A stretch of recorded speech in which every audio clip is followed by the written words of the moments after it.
नमस्कार दोस्तों, आज हम बात करेंगे उस दौर की जब भारत ने अपनी आज़ादी के बाद पहली बार अपनी सरकार बनाई। ये वो समय था जब देश आज़ाद तो हो गया था, लेकिन असली चुनौती तब शुरू हुई। आज हम जानेंगे कि स्वतंत्रता के बाद की पहली सरकार ने कैसे भारत को एक नई दिशा दी और किन किन मुश्किलों का सामना करना पड़ा।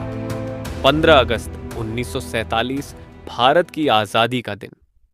लेकिन क्या आप जानते हैं, इस आज़ादी के साथ ही भारत को एक बहुत बड़ी जिम्मेदारी भी मिली थी।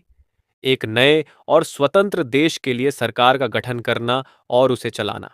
ये काम आसान नहीं था।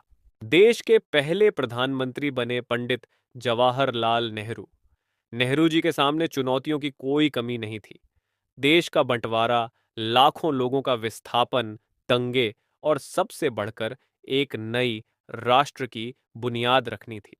देश के विभाजन ने भारत के सामने एक मानवीय संकट खड़ा कर दिया था। लगभग 10 से 15 मिलियन लोग अपने घरों से बेघर हो गए थे।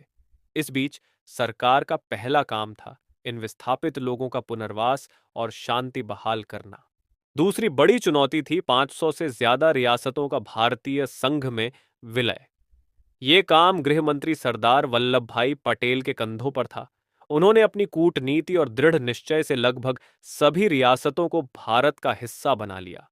सोचिए, अगर ये रियासतें आज भी स्वतंत्र होतीं, तो भारत का नक्शा कितना अलग होता।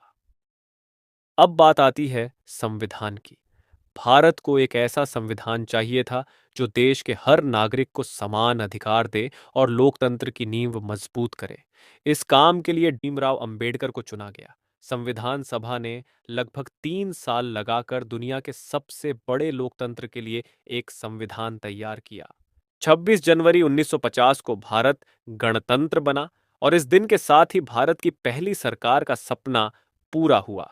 लेकिन इस सफर में कई उतार चढ़ाव आए। नेहरू सरकार ने औद्योगिकीकरण, विज्ञान और शिक्षा पर जोर दिया, जिससे एक नए और आधुनिक भारत की नींव रखी गई।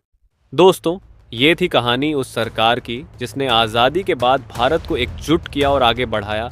लेकिन सवाल ये उठता है कि क्या आज हम उस विरासत को सही तरीके से आगे बढ़ा रहे हैं? क्या हम उन नेताओं की मेहनत और संघर्ष का सही सम्मान कर पा रहे हैं? ये सिर्फ इतिहास की बातें नहीं हैं, बल्कि हमारे वर्तमान और भविष्य को भी दिशा देने वाली कहानियां हैं। अगर आपको ये वीडियो ज़रा सी भी इंफॉर्मेटिव लगी हो तो वीडियो को लाइक करें और सब्सक्राइब करना न भूलें।